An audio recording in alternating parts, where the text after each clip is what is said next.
Assalamualaikum warahmatullahi wabarakatuh. Waalaikumsalam. Semangat pagi, salam sejahtera untuk kita semua. Om Swastiastu, Namo Buddhaya, salam kebajikan. Halo Sobat YK, bagaimana kabarnya hari ini? Bersama saya Anita Febriarti yang akan menemani Sobat YK dalam acara obrolan YK pagi ini. Dan tentunya masih mengangkat topik yang hangat untuk dibicarakan. Telah hadir bersama kita semua narasumber dari Badan Pengelolaan Keuangan dan Aset Daerah, Bapak R.M. Kispiantoro SHMM. Beliau adalah Kepala Bidang Pembukuan, Penagihan, dan Pengembangan Pendapatan Daerah BPKAD Kota Yogyakarta. Selamat pagi Bapak. Selamat pagi. Assalamualaikum warahmatullahi wabarakatuh. Waalaikumsalam warahmatullahi wabarakatuh. Bagaimana Bapak kesibukan menjelang akhir tahun ini Bapak? Alhamdulillah ya pasti sibuk juga, tapi beberapa target sudah sesuai tahapan. Ada juga yang belum tercapai karena menunggu jatuh tempo. Termasuk nih ya PBB.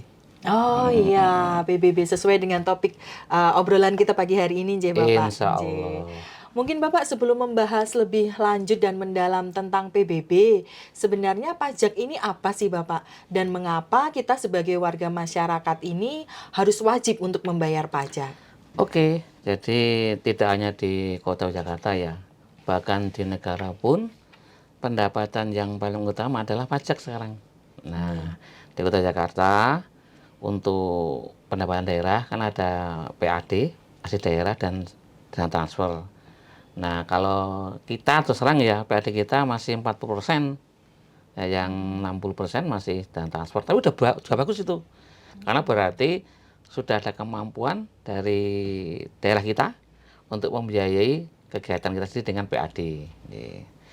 Nah, pajak itu ternyata menjadi bagian salah satu dari pendapatan daerah. Nah, mengapa pajak perlu tidak hanya daerah maupun nasional? Karena pajak itu adalah pertama sumber pendapatan, ya, dan juga bahwa pajak itu dalam arti sebagai individu bagi warga negara, bahwa pajak adalah pungutan wajib terhadap negara, baik yang berbentuk pribadi perorangan yang dapat dipaksakan berdasarkan undang-undang, tetapi kemanfaatannya tidak langsung diterima. Nah, ini harus melalui prosedur, nanti pajak masuk ke kas negara atau kas daerah, dimanfaatkan pada masyarakat, pelayanan dan sebagainya, secara tidak langsung nanti dalam bentuk program-program pembangunan. Seperti itu. Jadi bahwa pajak itu merupakan kewajiban atau pungutan yang dapat dipaksakan berdasarkan peraturan undang-undangan, sehingga konsekuensinya ada sanksinya, dan itu manfaatnya itu tidak dapat secara langsung diperoleh, tapi nanti melalui program-program pembangunan. Saya kira itu. Jadi penting. Mungkin bisa lebih didetailkan Bapak, tadi kan dikatakan bahwa pajak ini juga menyokong pembangunan di Kota Jogja. Ya, Nah, ini wujudnya seperti apa Bapak? ya intinya pajak itu masuk dulu kas, baik kas negara maupun kas daerah. Nah, di dalam kas nanti masuk ke APBD, kalau di Kota Jakarta ya. Nanti bisa diwujudkan dalam program-program yang dilaksanakan oleh pemerintah. Misalnya untuk program pendidikan. Jadi kalau yang di pemerintah Kota Jakarta, kan ada bantuan, ada kartu pintar, kartu apa tuh untuk yang anak-anak itu membeli buku dan sebagainya, itu gratis di toko yang disebutkan dengan kartu tersebut. Kemudian juga ada untuk anak sekolah, itu kan selain SPP gratis juga kita berikan ada BOSDA. Ya, biaya operasi sekolah daerah. Dan juga nanti kita memberikan kegiatan yang lainnya.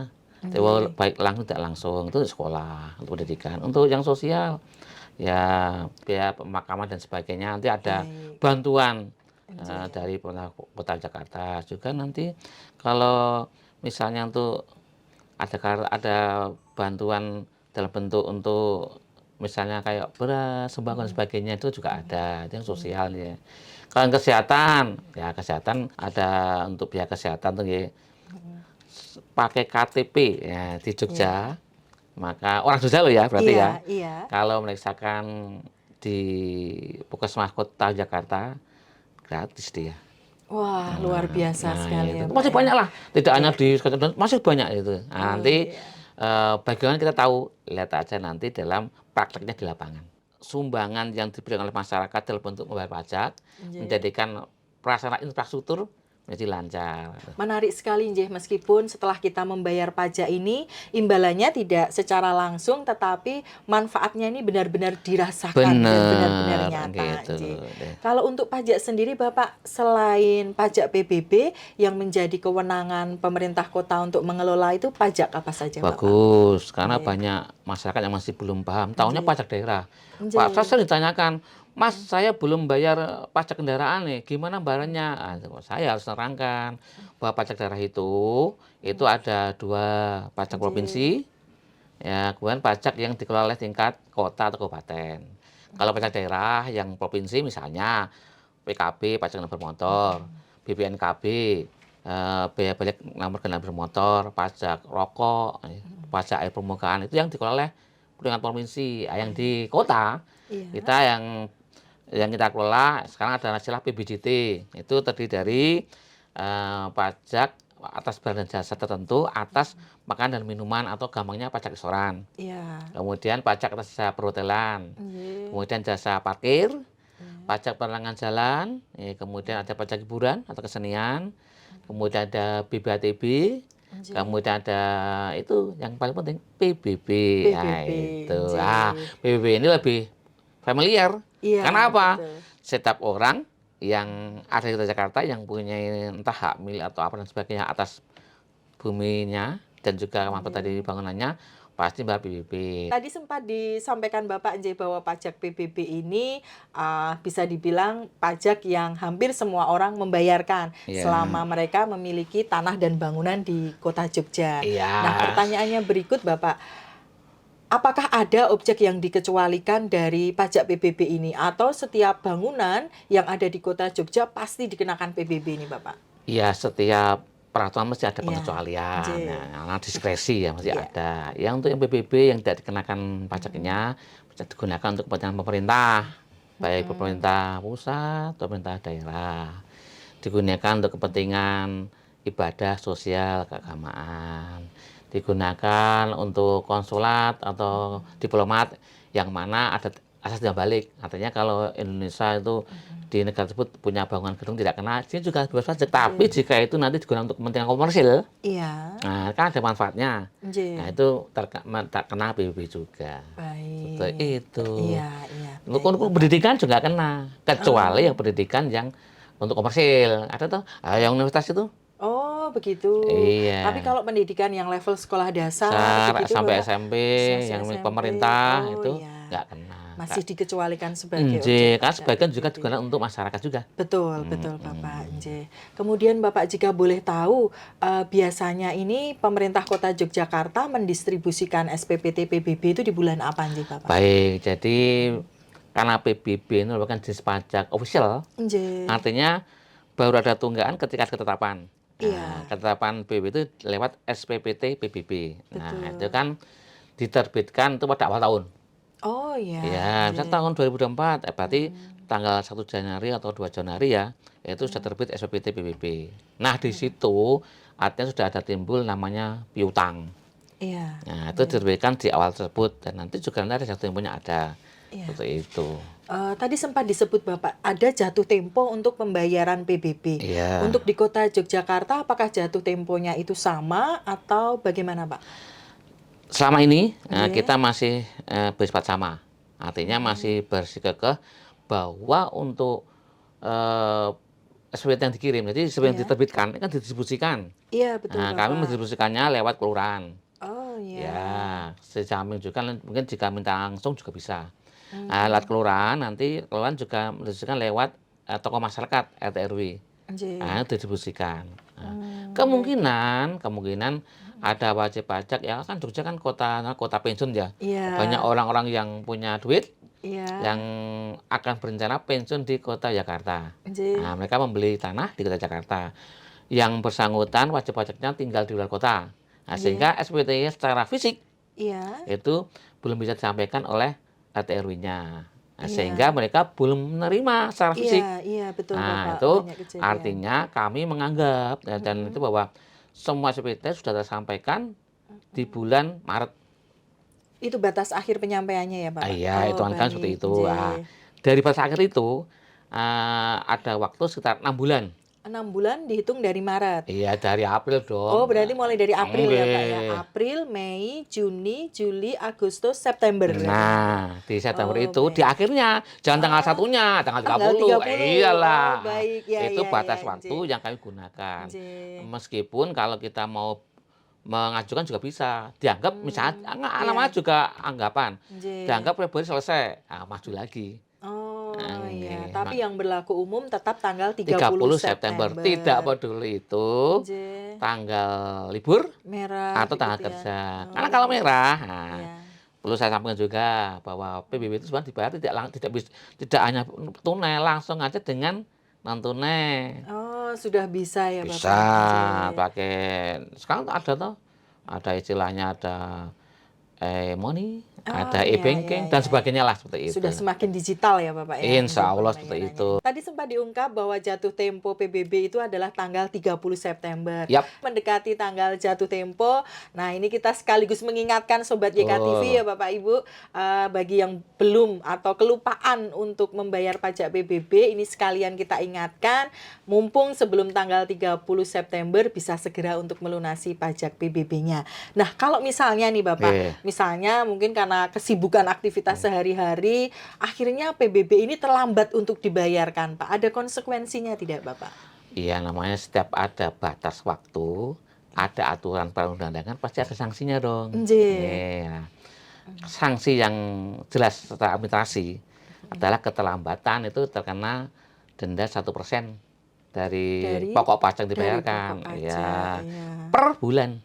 Oh, ada Nah, batasan maksimalnya nanti, oh ya Bapak? mesti ada. Iya. Jadi untuk menjaga asas kepastian, nggih. Nah, kan Nggih, dalam setiap perkara ada kepastian hukum. betul. Nah, itu nanti Bapak untuk denda itu maksimal itu selama 24 bulan. Oh, Nah, baik. sehingga nanti maksimal 20%. Tapi jika sudah 24 bulan atau 2 tahun ya, dia Iya, masih belum bayar. Ya iya. nanti 24, 24, 24, 24 seperti itu. Oh, baik baik baik. Oke.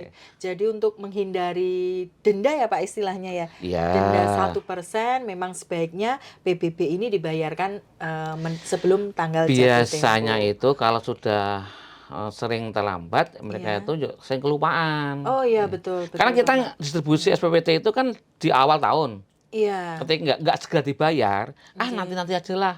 Akhirnya Heeh. numpuk. Iya. Numpuk, akhirnya lupa juga. Nggih. Akhirnya ketika mau ada butuh transaksi yang memerlukan Mhm SPT PBB mhm itu, mhm. baru terasa, "Loh, saya belum bayar." Nah, itu Mmm, baru mereka sadar. iya. Belum lagi nggih, saya Iya. ingatkan, terutama untuk yang Iya. BP yang besar-besar. Mhm. Nanti kalau bayar bareng-bareng tanggal 30, Iya. bayangkan di bank persepsi semua nerima.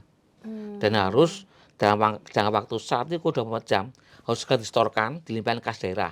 Oh, kredit pasti itu ya, Pak, ya? Bottleneck. Iya. Itu kan berapa hari nih?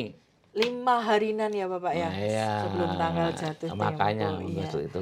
Kemudian untuk membayarnya sendiri, apakah harus membawa SPPT PBB, Bapak? Nah, gini, jadi saya sampaikan juga bahwa dalam era yang semakin berkembang digitalisasi ini, Ji, Mhm. kalau secara manual, secara fisik, ya kita masih tetap menyetak SPTBB. Iya, Artinya itu nggih. bisa dibayarkan dengan sistem yang ada. Itu saya sampaikan dulu. Tapi kita juga menyediakan yang Mhm. sistem ketetapan tuh yang menggunakan sistem digital ketika buat salinan. Ya, itu Iya. Mbak Anita misalnya Iya. udah dikasih lupa, Mhm. mungkin kesimpan di tas gitu, Iya. tasnya dibawa putranya, itu Iya. bisa minta salinan, nanti salinannya berbentuk digital Elektronik elektronik, digital itu, itu baru menarik. ketetapannya. Cara bayarnya Nggih. itu kalau manual Iya. ya dari wajib pajak bisa ke bank yang telah kita sediakan. Iya. BPD misalnya, Bank Nggih. Persepsi ya itu. Iya. Bisa ke Bank Mandiri juga, ke Bank Iya. Jogja, Oh, bisa bisa. bahkan kantor pos bisa. Oh, Itu jika nggih. mau manual. Betul, Tapi nggih. juga biar nggak repot-repot, ya pokoknya yang e-wallet lah, Iya, e-wallet tuh. betul. Kemudian juga menggunakan e-banking bisa dengan transfer. Oh iya, Iya bisa. transfer. Bahkan juga kita dengan mau pakai ATM juga bisa. Jadi Hmm. kita menyediakan sarana baik yang manual di teller Mm-mm. dan juga bisa langsung dengan sistem transaksi yang digital. Oh, Itu. luar biasa sekali. Yang penting Iya, jangan lupa iya. nanti kalau panjenengan bayar dengan yang secara non bank, jangan lupa minta bukti bayarnya. Oh, baik. Nggih, itu. Bukti bayar itu bisa dari yang bank itu Banknya ya, Pak, juga bukti bisa. bayarnya. Nggih. Kalau para transaksi yang menggunakan e-banking itu kan bisa Nggih. di screenshot itu Iya. sukses membayar. Ya, Iya, misalnya itu. betul. Semakin banyak channelnya ya, Pak, untuk membayar PBB ini. Insya Allah Iya. kita berusaha melayani masyarakat dengan semua yang ada channel yang disediakan. Oh, Insya Allah baik. besok kedepannya hampir semua bank nasional ya kita tawarkan untuk bisa. Amin. Semoga Nggih. bisa terrealisasi ya, Bapak, untuk Karena kerjasamanya. memudahkan. Iya, Nah, betul, memudahkan betul. masyarakat berarti itu pelayanan kita bagus dong. Iya. Itu. Masyarakat jadi punya banyak pilihan mau Nggih. bayar melalui mana nih Jangan gitu lupa ya. loh PBB itu Iya. pajak nomor 2 setelah pajak hotel loh. Oh ya. Oh iya. Sampai sejauh mana Bapak kontribusinya terhadap So, pembangunan? kalau yang pajak hotel masih nomor 1, sekitar Nggih. sekitar ya hampir 200 miliar. Tapi PBB Iya. kan sudah 120 miliar. Hmm. Nah, Kalau boleh Pak, boleh dong kita dikasih bocoran gini. Untuk tahun 2024, untuk pajak PBB ini targetnya berapa? Kemudian sampai dengan saat ini sudah terrealisasi berapa Pak? jadi saya sampaikan nanti target PBB target nomor 2 ya. Jadi untuk tahun Iya. 2024 ini kita targetkan 118 miliar. Nah, Wow. sampai dengan sekarang Nggih. itu sudah mencapai 82%-an lah. Oh, iya. Angkanya Nggih. 97,8 miliar. Kurang sedikit lagi berarti ya Bapak? Iya, sedikit sekali. Ya, tapi harapannya bisa mencapai 118 miliar. Iya, Karena apa? betul. Yang penting adalah partisipasi masyarakat Jogja sudah menyengkuyung pembangunan Kota Jakarta. Sudah bukti aktif begitu ya Pak dengan Betul, membayar karena pajak ya. hampir semua warga Kota Iya. Jakarta itu insya Allah juga sebagai wajib pajak PBB.